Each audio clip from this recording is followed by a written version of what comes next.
Hello, dear friends. My name is Albina Lazareva. I'm the creator of the Etalon Mix brand.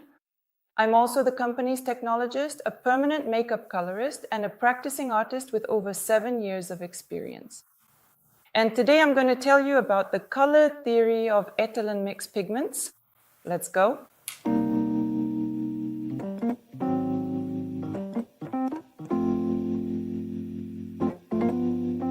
Why do you need to know color theory in permanent makeup? First of all, it's very important to know the chemical composition of each pigment. Knowing the chemical composition determines the result that will appear over time. You also need to learn how to correctly select each shade for the client's color type to create a harmonious look that's perfectly suited to each individual client. Let's first look at the pigmentology part of color theory in permanent makeup. All pigments are divided into 3 groups: inorganic pigments, organic pigments, and hybrid pigments. Very often, permanent makeup artists call products containing both organic and inorganic groups hybrid pigments. Actually, that's not quite correct. Hybrid pigments are a separate group of pigments.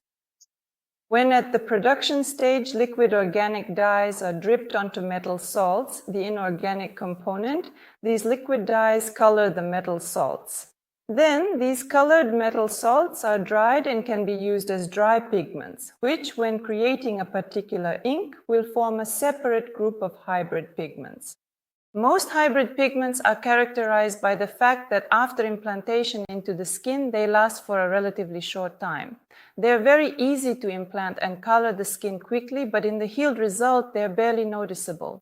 In my practice, I've called such pigments dummies. Let's look at the other 2 groups of pigments, inorganic and organic pigments.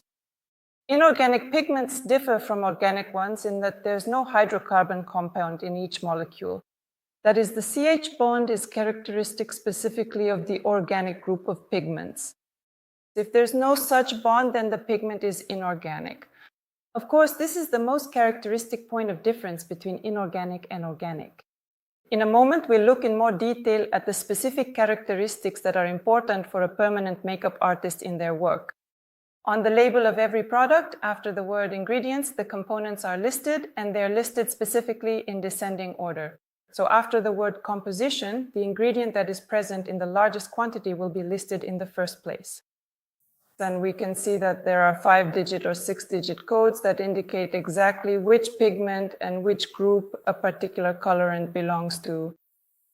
All pigments in the world have their own specific coding according to the CI color.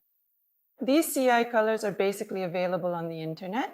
You can enter a specific number and you'll get information about which group a particular pigment belongs to, organic or inorganic.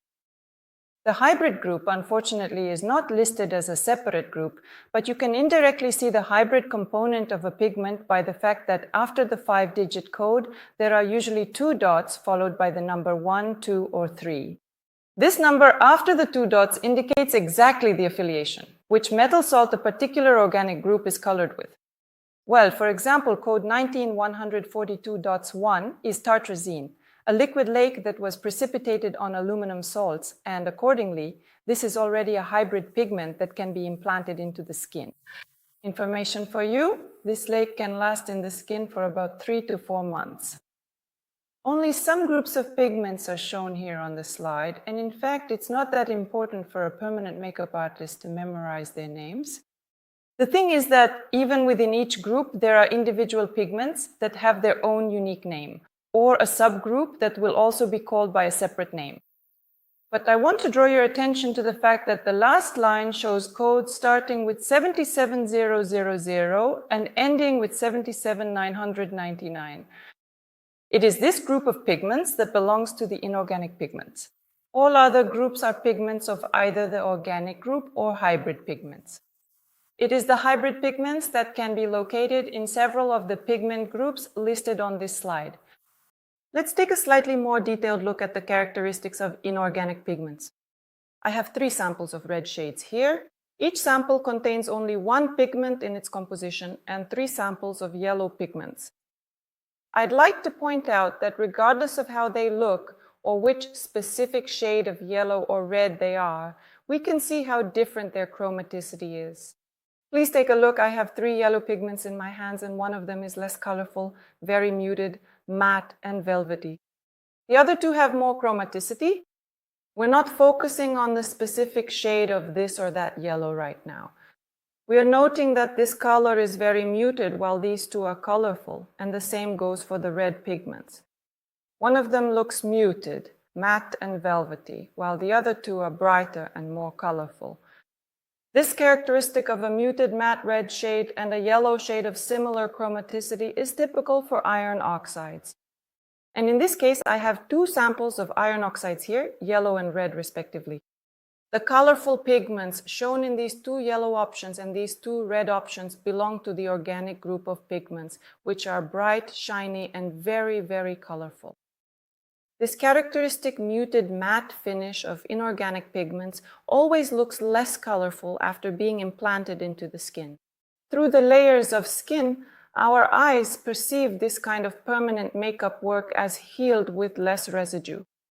Physically, the pigment will remain under the skin layers for as long as you've applied it. But visually, our eyes perceive that the healed work looks like it has a significant loss of color. One drawback of the inorganic group, specifically a product made from red, yellow, and black iron oxide, is that when mixed, each pigment has different durability, with yellow iron oxide being the least durable. It starts to stop being visible and reflecting through the skin layers in just a few months. Black iron oxide is a black pigment that can only be called black conditionally, because it also oxidizes in the skin layers and degrades into a red component over 6 to 12 months, leaving red iron oxide as the most durable of these colorants. This color can actually last for a longer period of time in the skin, so a brown shade that is created from 3 different iron oxides and then implanted into the eyebrows can over time gradually turn into a red shade. Red, warm red, cold, with a slightly purple undertone. But this product is exactly what degrades into an unwanted shade.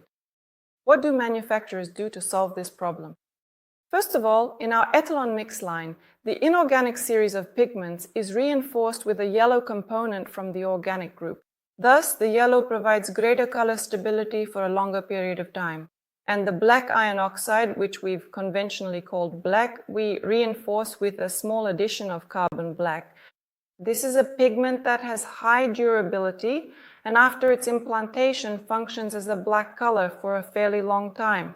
Such a composition will wear with better quality. As I've already mentioned about black pigments, in permanent makeup we very often encounter 2 specific black pigments. These are carbon black and black iron oxide. What's the difference? Both of these pigments have a code starting with 77. That is, both of these pigments belong to the inorganic pigment group. But in terms of their characteristics, they are very different. Black iron oxide, code 77499. This is, as I've said, a conditionally black pigment. It stays in the skin for a short amount of time and oxidizes to a red component. Carbon black, its code is 77266. This is a pigment that is very bright. Its brightness characteristics are more typical of the organic group. Black, bright, and shiny. The amount implanted in the skin will reflect as a black color through the skin layers for a long time. But if you place this pigment deep into the skin, you will see this color more with a blue undertone. Now let's look at the advantages and disadvantages of the organic group of pigments. As I've already said, these pigments have very high coloration. After being implanted in the skin, they look colorful, and the permanent makeup artist feels that after such work, more pigment remains, unlike with pigments from the inorganic group. Therefore, the permanent makeup artist doesn't need to pack the pigment as densely to see a better healed result in the skin. And correctors specifically are those pigments that allow you to change a certain shade into a more favorable color, and they're preferable from the organic group of pigments. In the organic group, there's a larger number of pigments that are suitable for producing permanent makeup ink. And there are separate yellows, warmer or cooler colors, and from the reds, lighter or darker ones, there can be separate magenta colors or separate orange colorants. In the organic group, you can create a larger number of multicolored shades, which isn't typical for the inorganic group. for example, those same iron oxides, they might only differ by a very small margin in color. And the yellow shade will always be represented roughly in this kind of color, and the red accordingly in roughly this kind of color. From this number of colors, it's very difficult to create a wide variety. But the organic group of pigments has, for example, a disadvantage. Such pigments are poorly removed by laser. And specifically, work done based on the organic group of pigments can be removed by laser after 12 months or more. Before that, we only choose a chemical removal method. Through chemical removal, we reduce the concentration of the organic pigment group in the skin. And only after that can we use laser equipment. Now let's talk about brown shades. And we'll create a brown color using gouache as an example. You need to choose a gouache where the black isn't just a dark blue, but a true black color. The red shade should be neither warm nor cool, meaning a pure red shade. And you won't find a yellow color without white paint. So it will be lightened with white anyway, but nevertheless, this is exactly the color we need to simulate creating brown, just as we would with permanent makeup pigments. Why is the yellow color mixed with white? Yellow is a very light shade, and it's easily overpowered by other darker pigments. Therefore, the white component in yellow increases its reflectivity after implantation into the skin, or specifically when painting with gouache on paper. In permanent makeup, this technique is also used quite often, usually in combination with the organic group of pigments. Yellow organic pigments are very often combined with white titanium dioxide to increase density. I want to show you 3 shades of brown. And using these 3 colors, I'm going to show you the specific role that each individual shade plays in the process of creating a brown color. For the first option, I will use roughly equal proportions of black, yellow,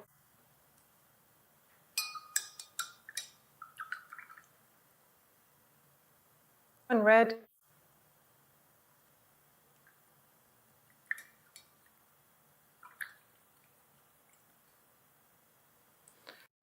As expected, it's very difficult to call this color brown. It has a brown undertone, but nevertheless, with equal parts black, yellow, and red, the black will dominate over the other lighter colors. And the same applies to permanent makeup. If your ink contains a larger amount of black, the healed work is unlikely to be a brown shade. Moreover, if your client asks for black eyebrows or very dark eyebrows that are still brown, it's physically impossible to do. The more black there is in the brown mixture, the darker and cooler the shade will appear, meaning it will no longer be a brown color. For the next option, we'll use a lower concentration of black.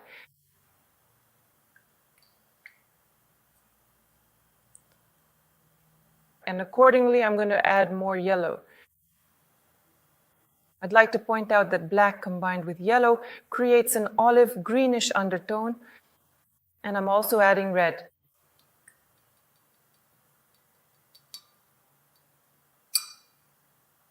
This shade already looks more brown, a medium brown color. In this case, the red content gives us a more brownish shade. The more red there is in the brown mixture, the browner the color becomes. And the less red in the mix, the cooler or more light brown the shade will appear. Now, we are going to create a third version of brown, which on this occasion will also include a small amount of black, a large amount of yellow, and a medium amount of red.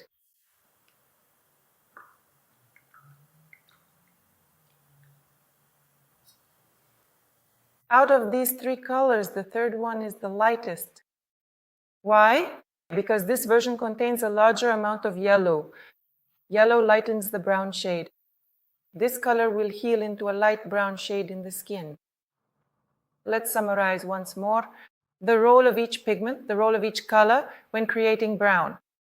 Black provides saturation and simultaneously lowers the temperature.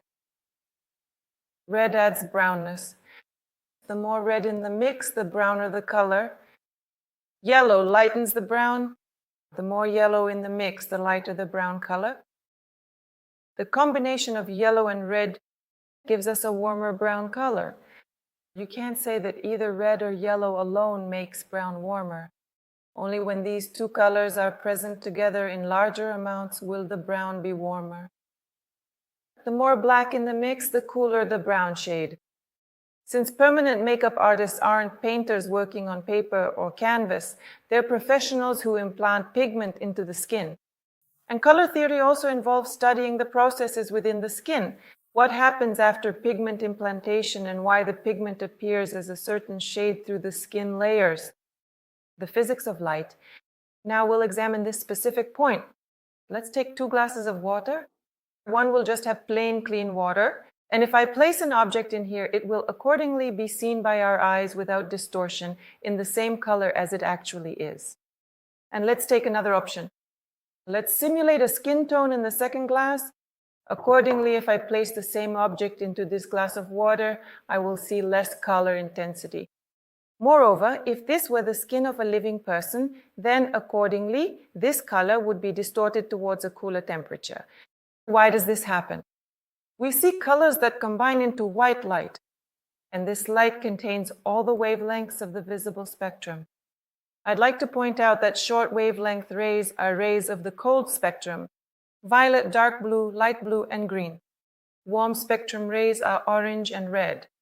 Visible spectrum rays of cold wavelengths penetrating to a shallower depth in the skin are reflected and get stuck less in the semi-transparent substance. Longer waves of the warmer spectrum, orange and red, penetrate to a greater depth, scatter more in the skin, and are reflected less. So an object we place, well, specifically this would be pigment from ink placed in the skin. It will always look cooler in its healed state through the layers of skin. The lighter the skin, the less distortion occurs and the less the temperature drops. In our work, the darker the skin, the more warm spectrum rays will get trapped in that skin, and the lighter shades will be even less noticeable. You'll need to work in a special way with the skin. Now let's talk about the reasons for negative colors and how to avoid them. Here on the slide, I've listed some colorants that are the most common cause of negative colors.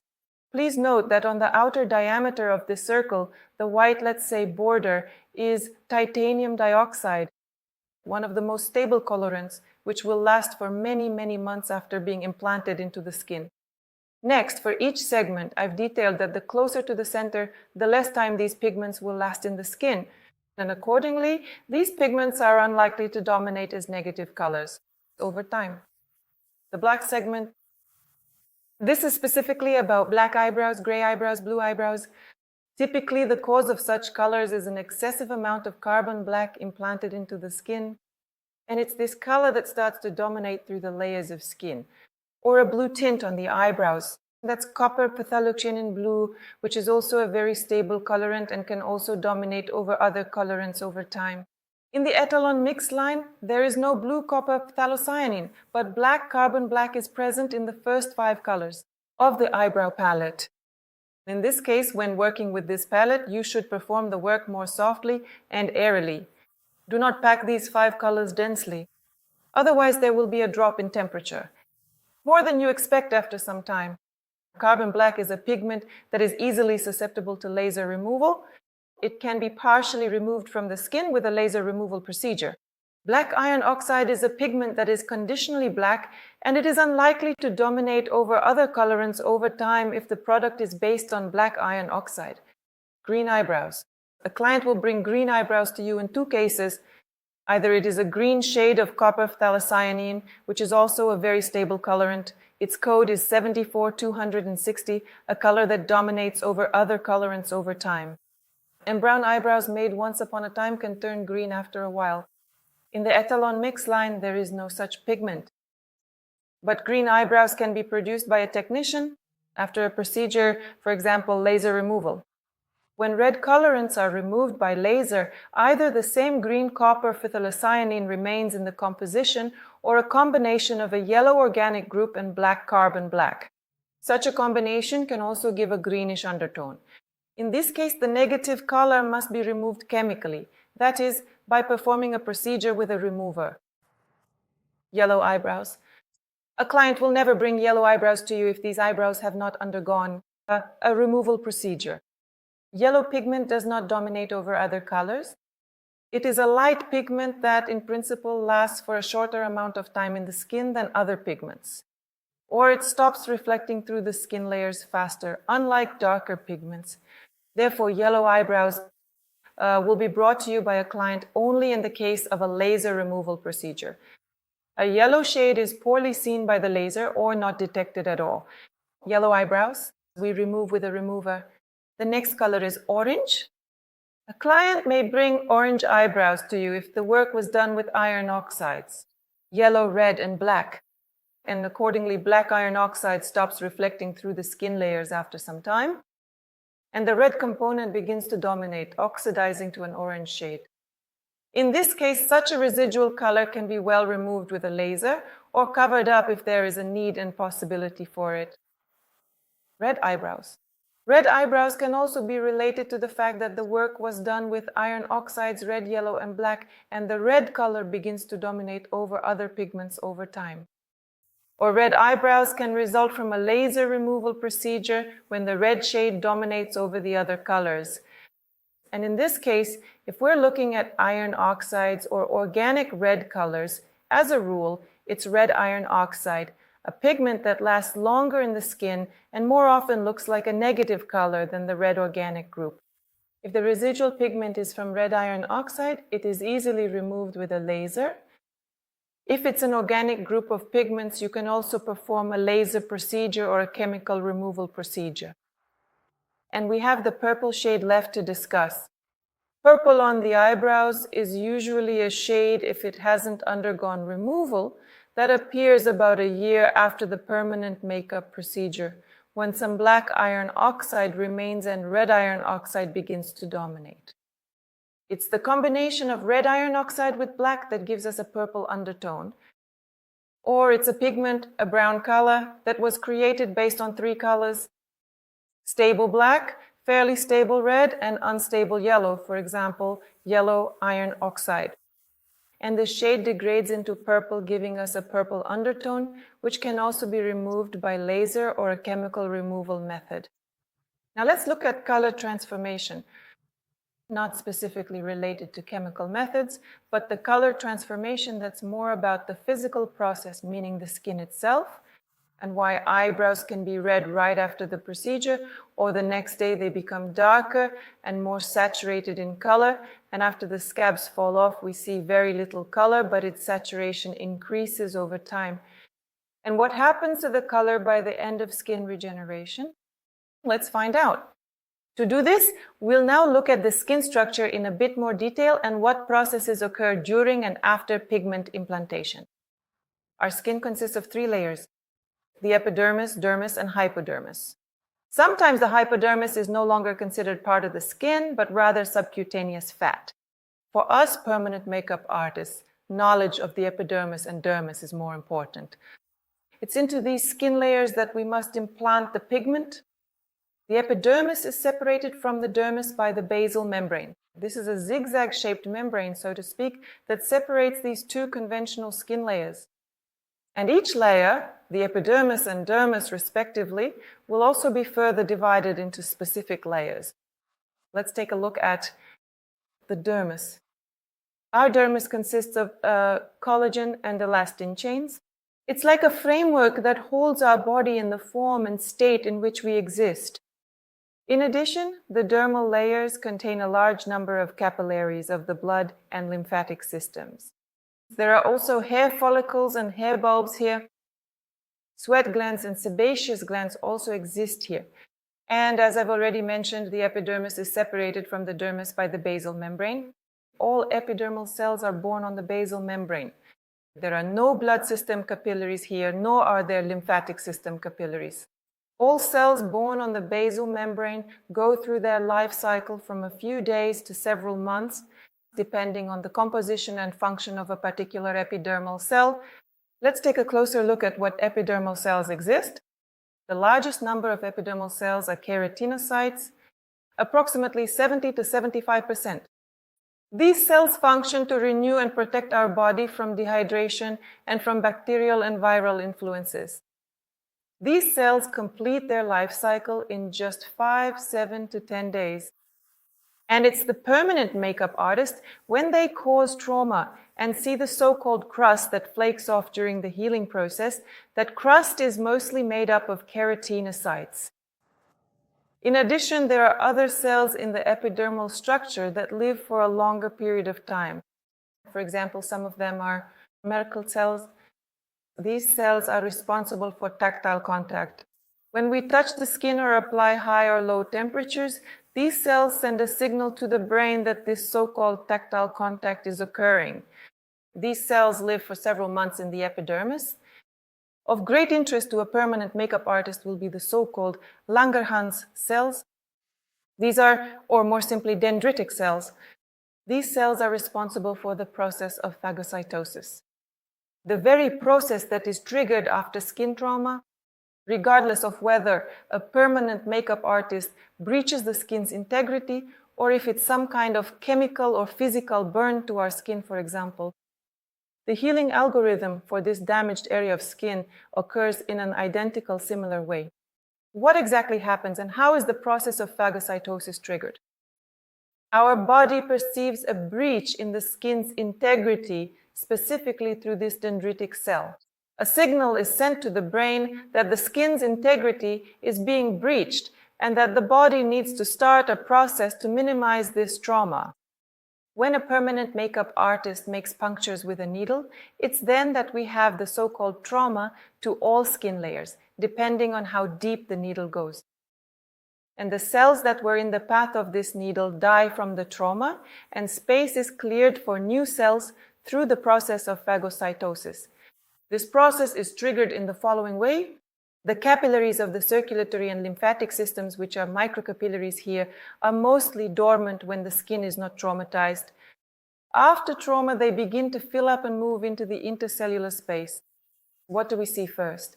We see redness in this area of the skin after the trauma. It is the increased blood circulation that gives us a more reddish hue.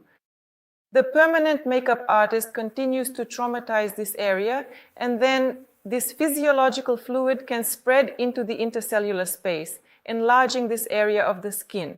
Visually, this looks like swelling, meaning the layers of skin are raised above other non-traumatized areas. And if we continue to traumatize further with our needle, then through these micropunctures, this physiological fluid can come out. And then we will see a certain amount of physiological fluid on the surface of the epidermis.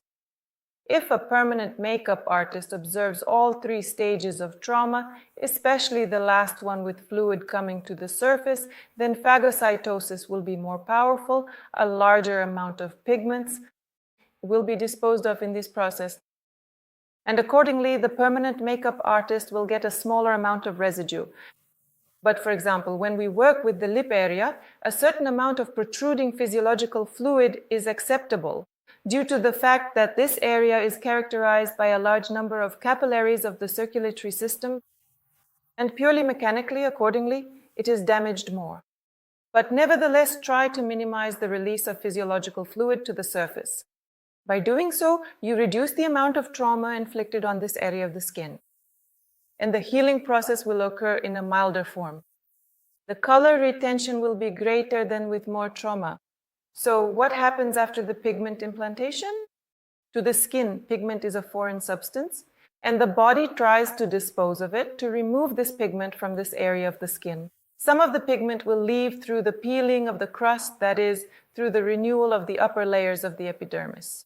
Part of the pigment is processed through the lymphatic system, meaning those lymphatic capillaries will carry it away and deposit the pigment in the lymph nodes. This area of skin will be clearer than when we first applied the ink to the skin. A healed result never looks darker or brighter than it does during the implantation process.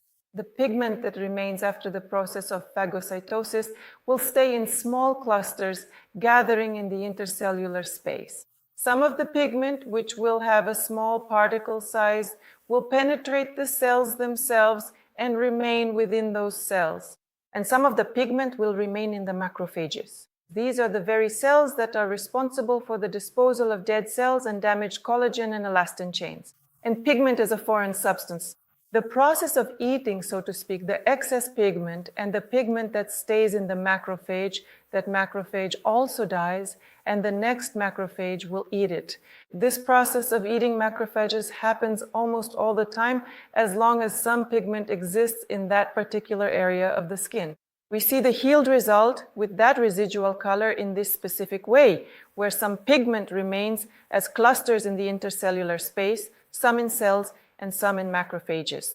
This kind of result is exactly what constitutes a healed work.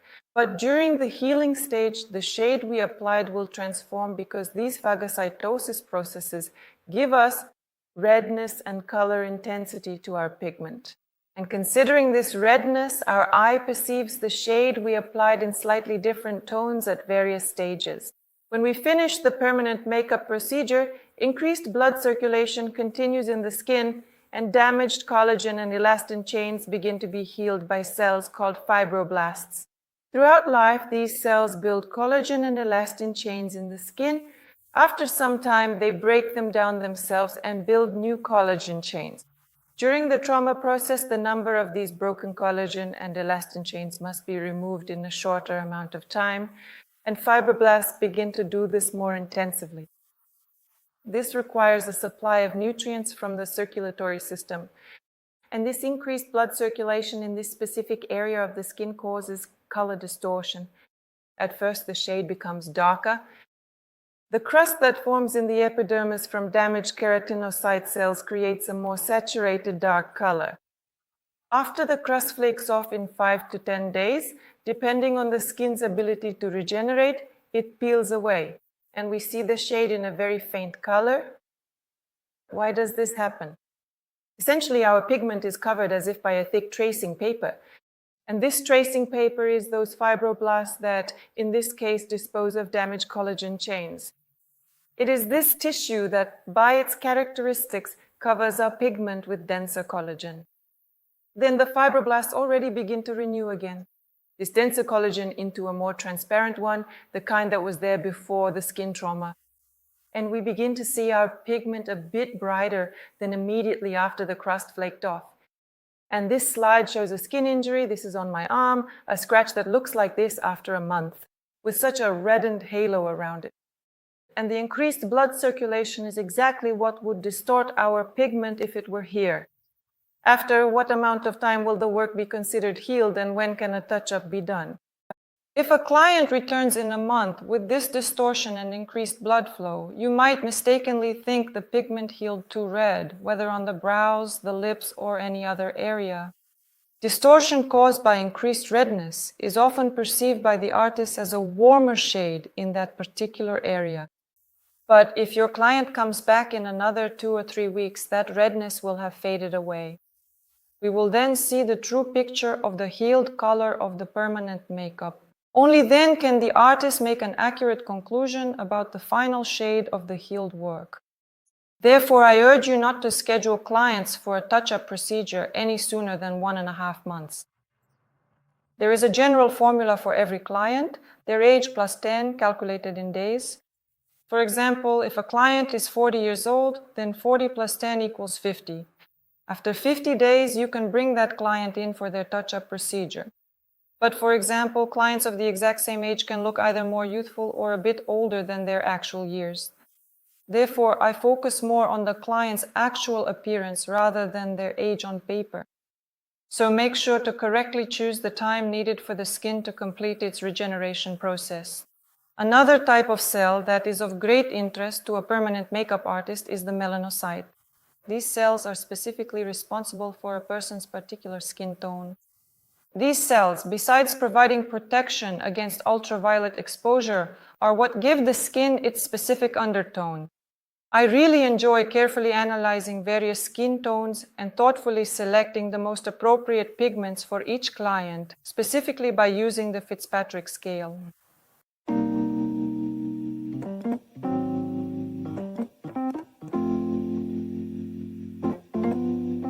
Each skin type carries a specific color code, and for a permanent makeup artist, it's vital to read the skin's undertone and how it will affect the final healed color.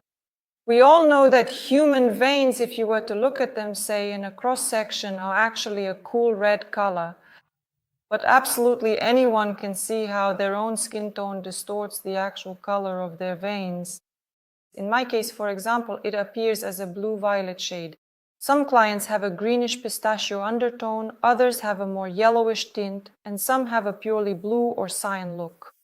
For clients with very dark skin tones, the vein color is almost impossible to read. You can't see the shade through that thick, dark layer of skin. Let me now describe each of the skin types. Type 1 includes the girls with the fairest skin. In people with Fitzpatrick type 1, melanin provides very little color to all the areas for which it's responsible for the pigmentation.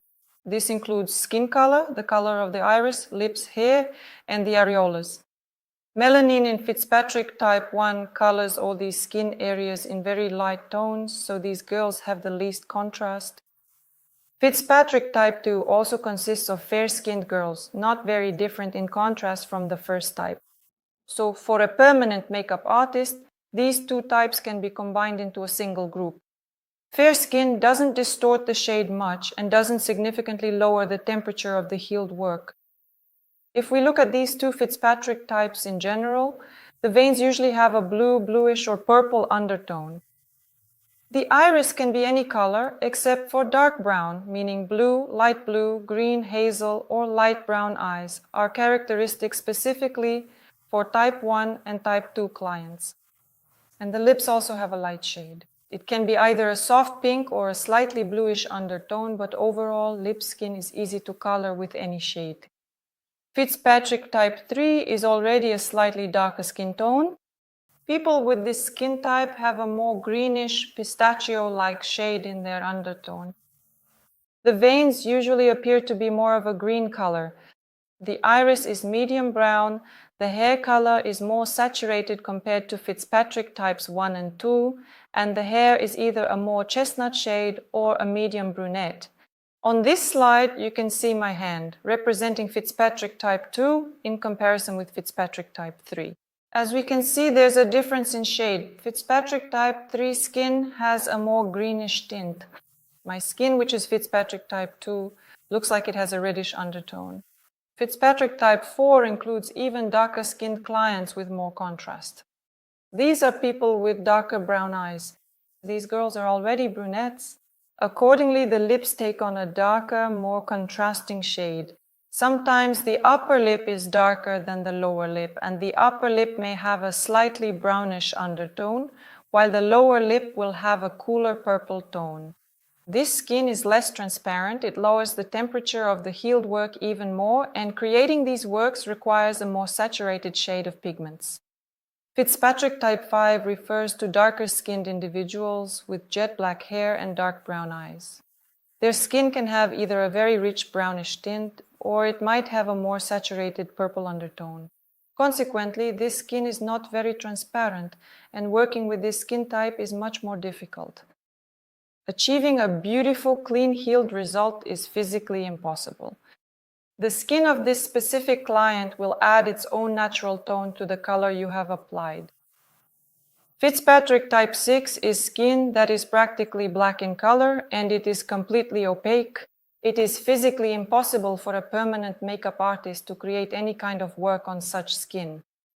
Essentially, it is like trying to draw, well, for example, a brown cat on a black sheet of paper. Therefore, for a permanent makeup artist, these clients are the most challenging ones to work with. And now let's analyze each color in the Etalon Mix palette, which skin type it suits, and what to look for in the chemical composition of this product.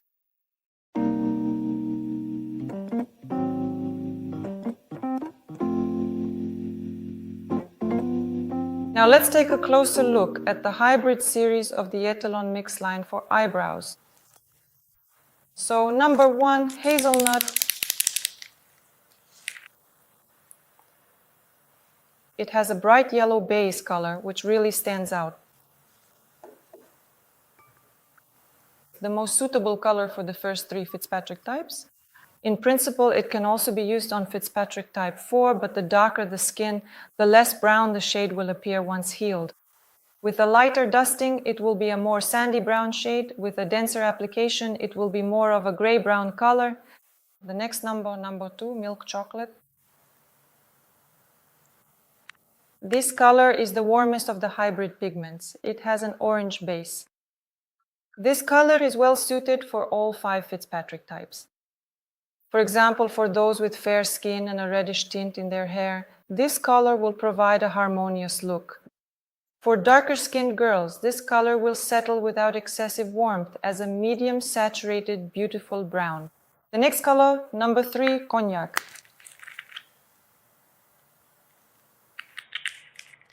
Cognac has a reddish-brown base.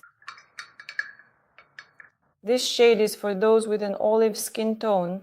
If your client has purple veins, for instance, a reddish skin tone like mine, then please do not use cognac for such clients. The shade can heal as a brown with a violet undertone. This shade is specifically for olive skin tones. The next color is number 4, light brown.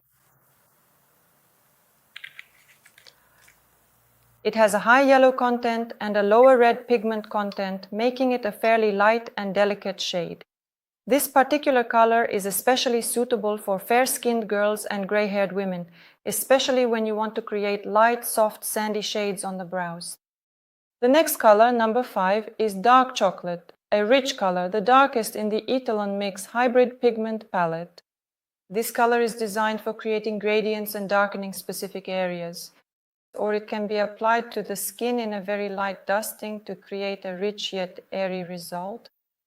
If you apply this color densely in its pure form, you'll get a gray shade on the eyebrows. And one more number in the Etalon Mix line is number 11.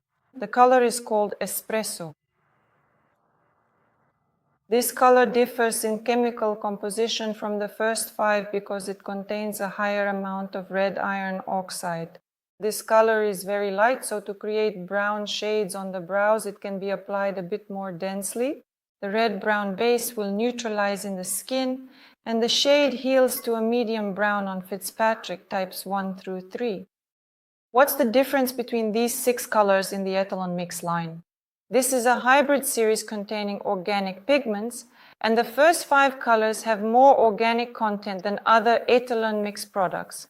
These colors are based on carbon black, a more stable black, so these products should be applied with the density you want for the healed result. Color loss during healing is minimal, so dense application of these 5 colors is not recommended. Now let's look at how these colors can be used for eyelids and for covering up unwanted colors on the eyebrows. Number 1 is hazelnut. This yellow-based color is typically used for the topmost layer of eyelid shading, especially in cases where the shading needs to blend very softly and seamlessly into the natural skin tone. This color can also be used to cover up cool red tones on the eyebrows. Number 2 is milk chocolate.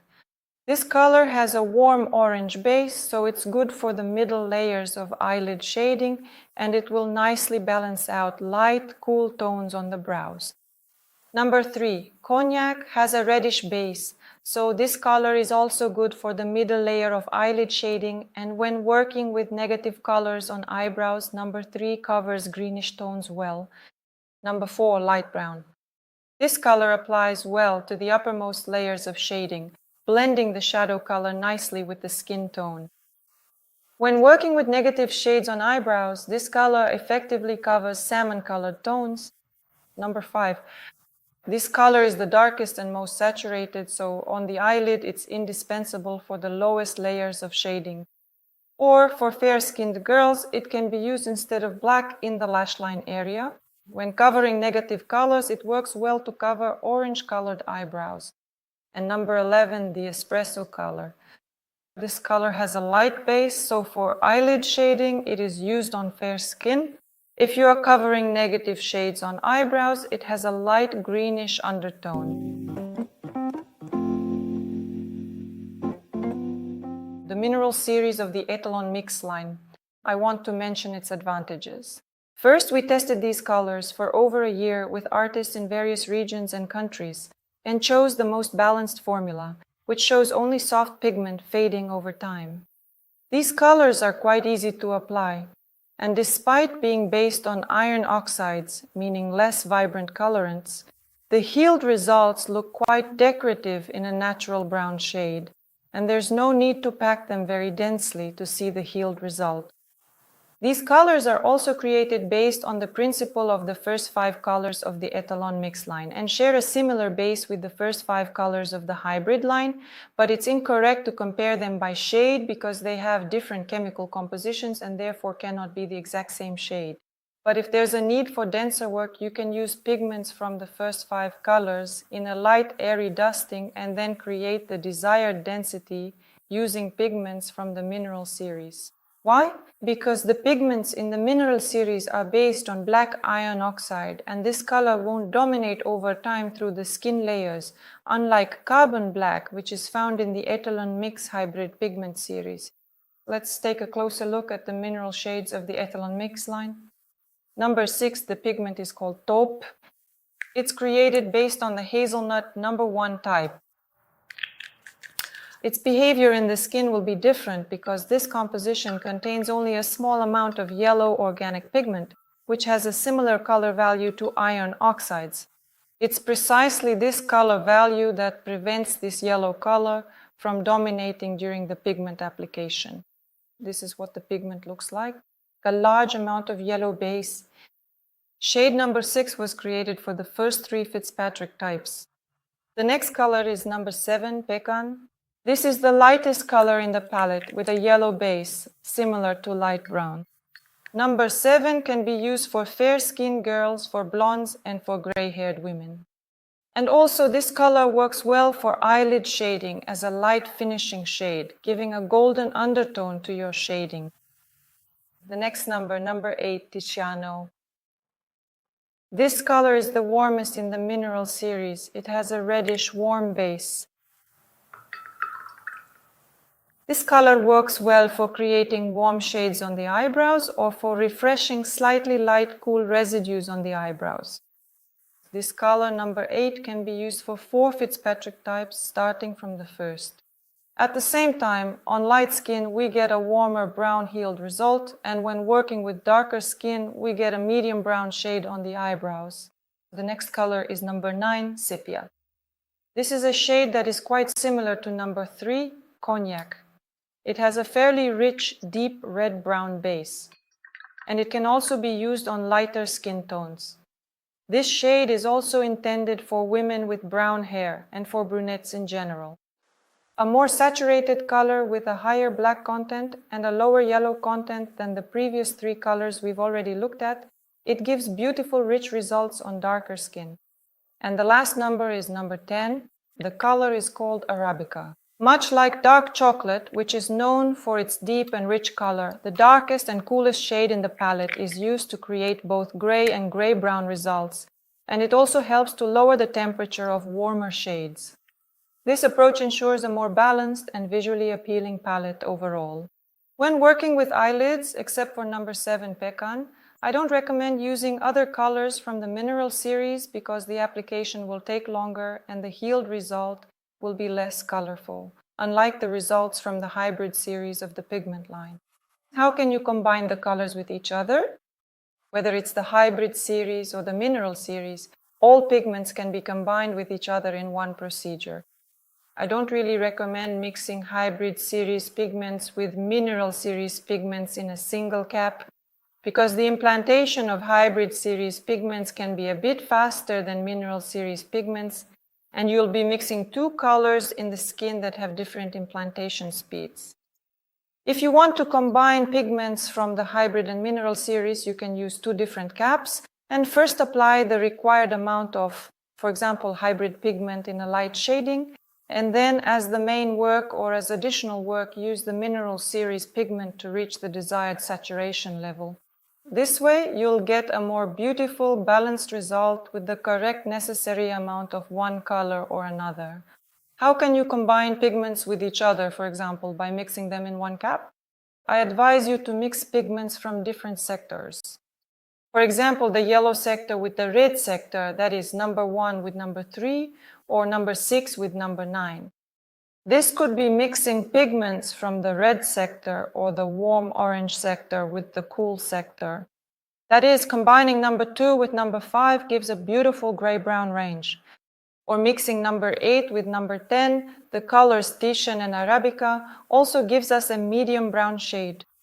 And also the so-called trios, already loved by many artists, where paints from 3 segments are mixed, yellow, red, and cool.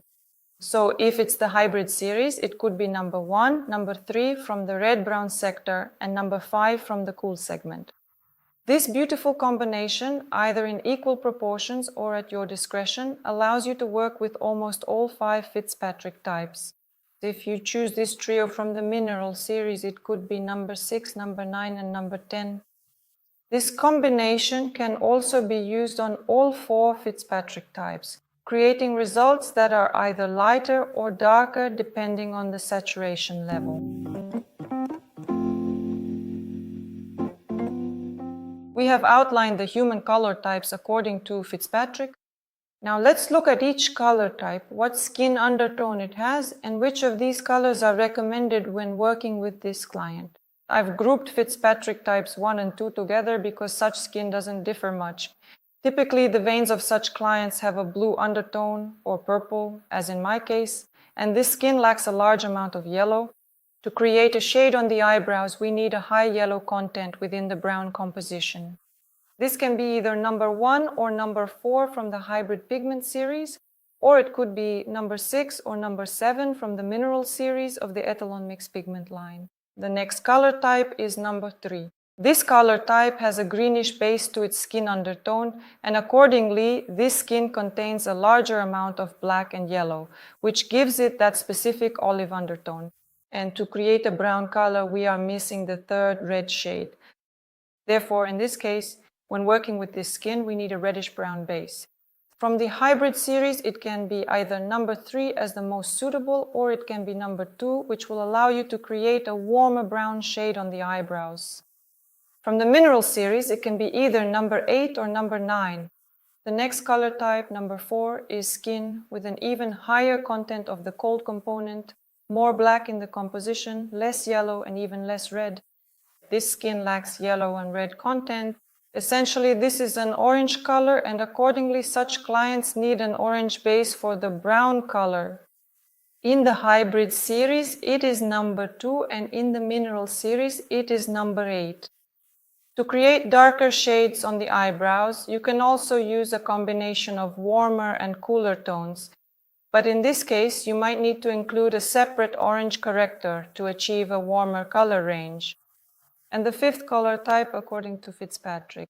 That is, it is very dark, saturated skin, which significantly lowers the temperature of the healed works shade. But warm light tones are not visible through layers of such dark skin.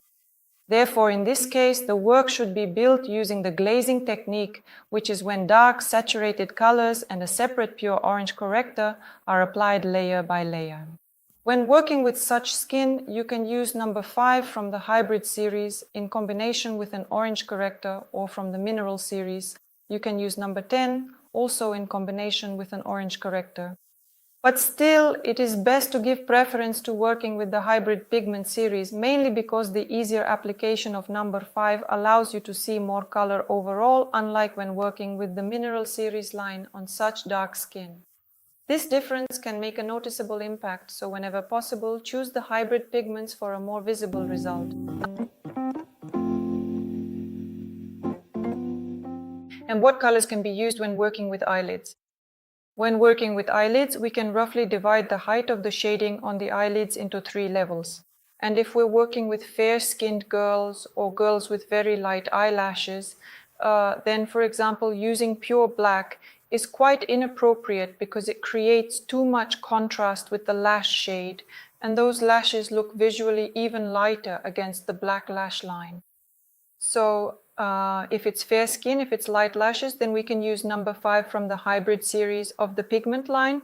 If, however, the girl has more contrast, has dark, rich lashes or a darker melanin-rich eyelid, then black is the most optimal shade if we're coloring the lash line area. This is the first level of our shading.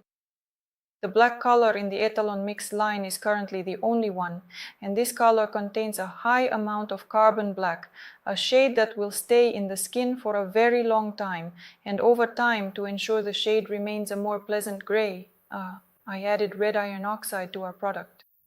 In this case, it acts as a warming agent and accordingly provides a certain amount of warmth over time so that the carbon black doesn't shift into a bluer undertone.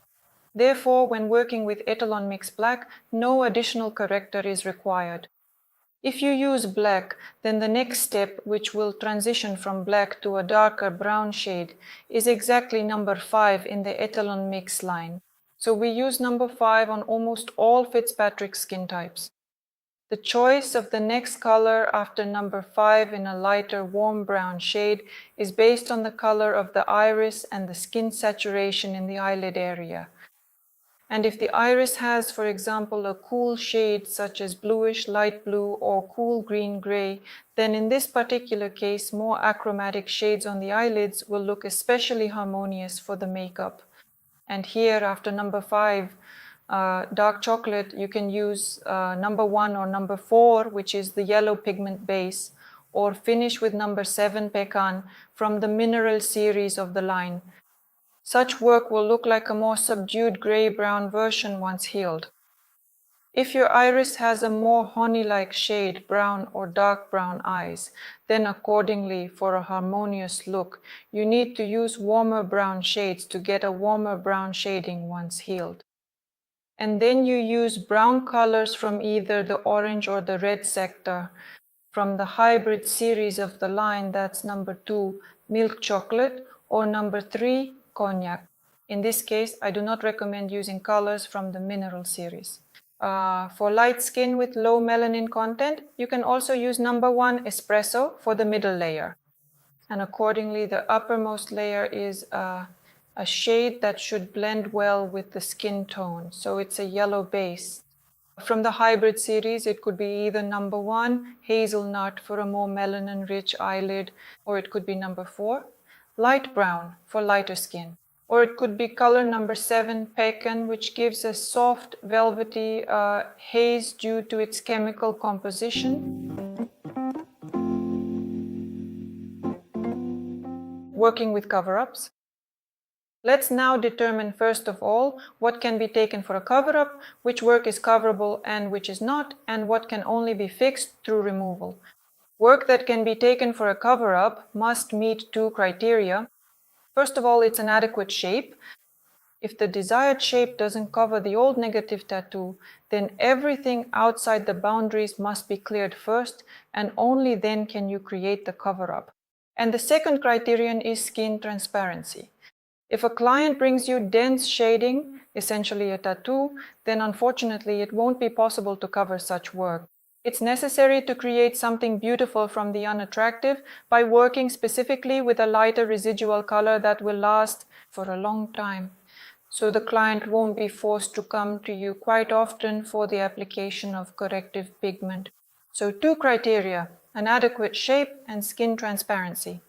What do we use to cover up the work? We use correctors that first supplement the missing color in the existing one. In this case, we use correctors from the Etalon mix line based on the organic group. It's precisely the organic group of pigments that allows for the lightest possible application of the corrector, and at the same time the healed work will be more successful because organic pigments are more colorful and easier to cover negative work with. When I talk about a high-quality cover-up, it can look something like this. Healed work in one procedure allows us to stay at the same density level, but at the same time change the shade from negative to the desired one. And what covering procedure can we use when working with correctors?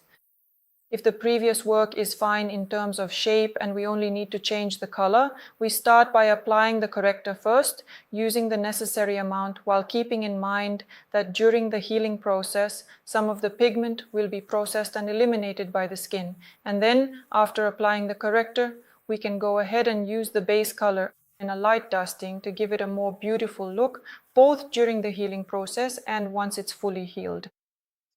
But if our work involves changing the shape, meaning we are using the old shape and extending onto clean skin, then in this case, we'll be working with two different starting color scenarios, and we need to begin by building and fixing the outline. In this situation, we choose the main pigment color and apply it to both the clean skin and the old permanent makeup.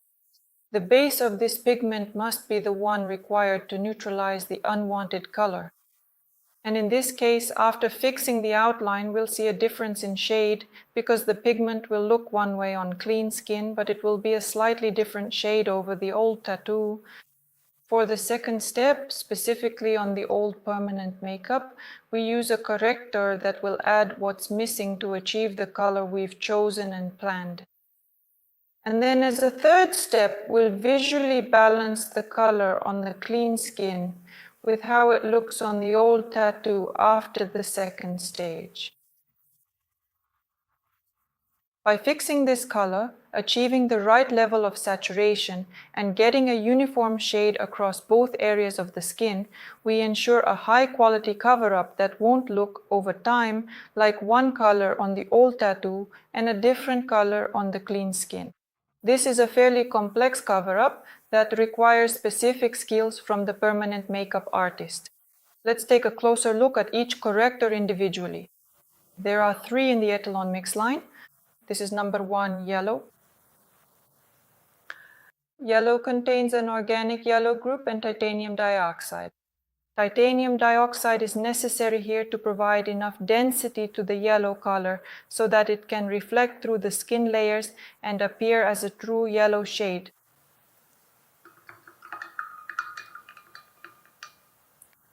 This is how titanium dioxide adds density to the yellow color, making the object placed in the glass of water invisible to our eyes. The next shade is number 2, orange. It also contains a high concentration of organic components, but it also has a red iron oxide additive, meaning it's an inorganic group. The pigment is very bright and has good coverage. In this case, the organic group works in the short term, providing immediate coverage, while the red iron oxide helps maintain the warmth of the color for longer, allowing the coverage to last much longer. And the third color is the terracotta shade.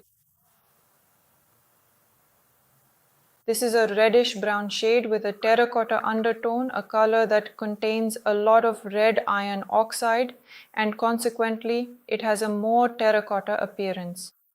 Unlike orange, it's darker. For example, to cover blue eyeliner, we should use the terracotta corrector instead of orange. In this case, the orange corrector would lighten the blue line too much, resulting in lower quality coverage compared to using the terracotta corrector. Now let's examine each shade of negative permanent makeup. Here's a coverage guide showing which corrector and which primary eyebrow shade you can use to cover up negative permanent makeup results.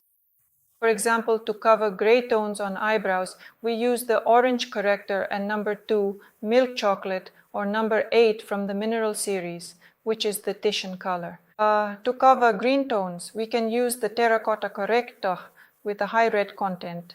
From the main line, you could use number 3, the cognac color. From the mineral series, it could also be number 8, Titian, or number 9, the sepia color. The next color is yellow.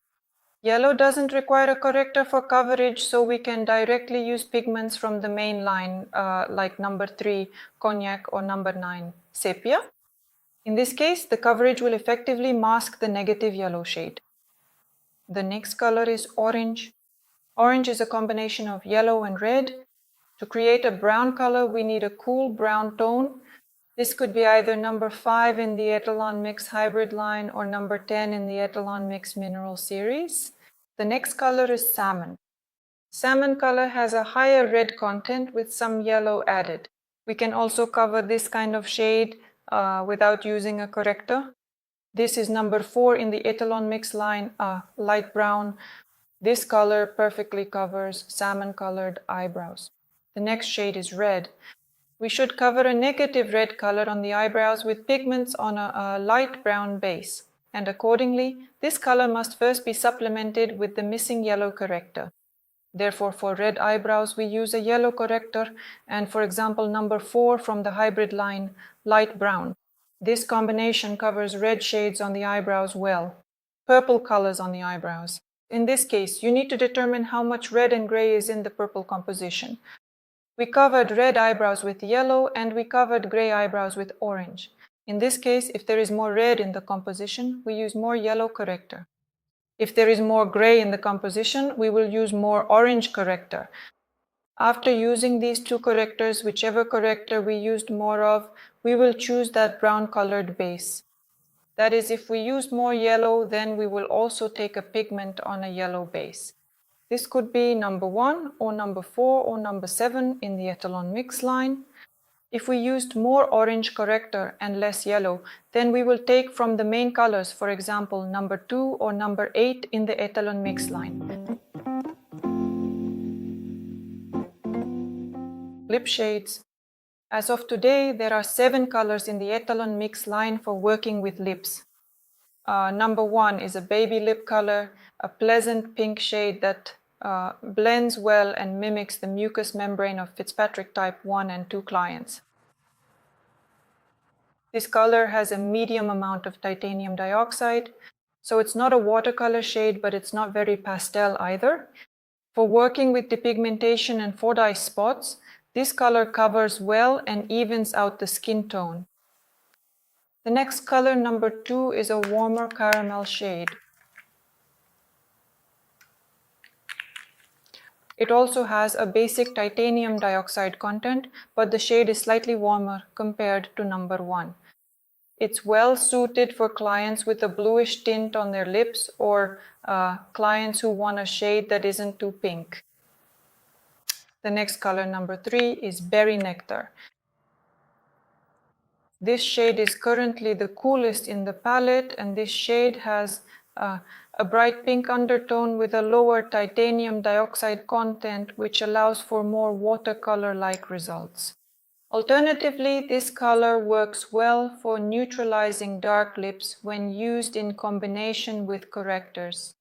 The next one is number 4, Red Velvet. It's also a fairly watercolor shade, and once healed, it has a pinkish red undertone.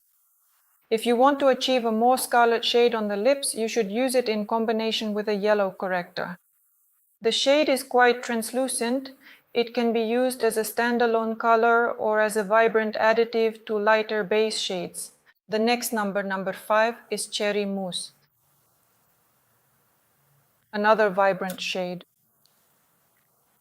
It can also, be used on its own in a watercolor technique or as a bright accent that can be added to lighter shades. If you want to use this color for a more dense application, please note that you should add, for example, an orange corrector to achieve a more balanced result without a cool undertone. The next number is number 6. This is the most pastel shade with a high content of titanium dioxide. This color allows you to create much lighter results. Alternatively, this color can be used on ethnic lips to achieve the most lightened result for neutralizing dark brown or purple tones on the lips. This shade shouldn't be used for dense application on fair skin because it creates a clay-like effect, and the high amount of titanium dioxide will dominate other shades over time. It ends up looking like a whitish light paste. Use this color either for light shading or in combination with brighter shades to get a beautiful result, both when healed and over time.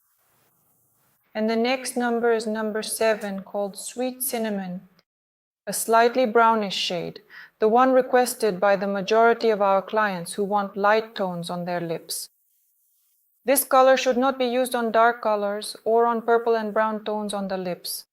This color is specifically for fair-skinned girls, and it can also be combined with other colors in the Etalon mix line, both brighter ones and other shades. In the Etalon mix line, there's a product called Thinner.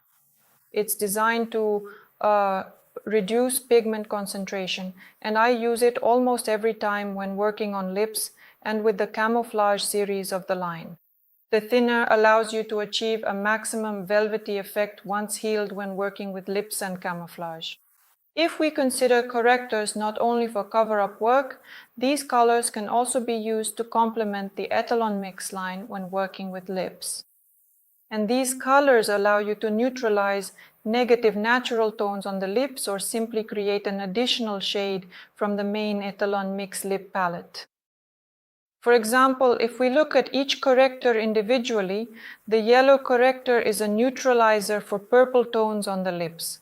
It's a shade that can add a light peachy tint or slightly warm up cool shades, such as berry nectar or red velvet. We get the same beautiful color, but it's a bit warmer than it was originally. Orange corrector. The orange corrector is designed to increase the warmth in the main pigment palette, or it neutralizes cool bluish tones on light lips of Fitzpatrick types 1 and 2, or neutralizes very dark, cool ethnic lips. In this case, I'll just add it to number 2, for example.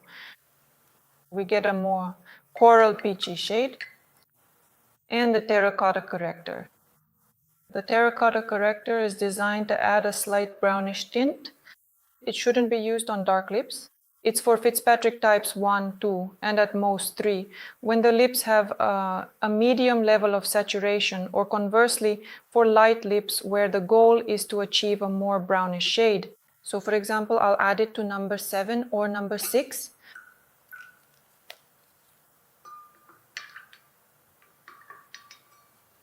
We get additional beautiful shades that can also be used in your work. If you use correctors on the lips, the amount is 1 to 2 drops per 8 drops of the main mix. If you use correctors to neutralize cool dark shades, then in this case you use it as a standalone color, and the density depends on the density of the natural negative color.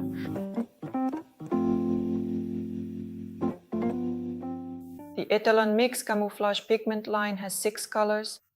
These colors match skin tones perfectly, have excellent retention, have been monitored over a long period, and development took about 2 years. Number 1 in the palette is a cool beige-greenish base shade. It provides excellent coverage for scars and is specifically used for this particular skin tone. This shade is especially helpful for evening out the complexion and creating a smooth, natural-looking finish. Number 2 is a warm shade. It's the only warm shade in the palette, and it has a yellowish warm base. Number 3 is a basic color, beige, neither cool nor warm, neutral in temperature.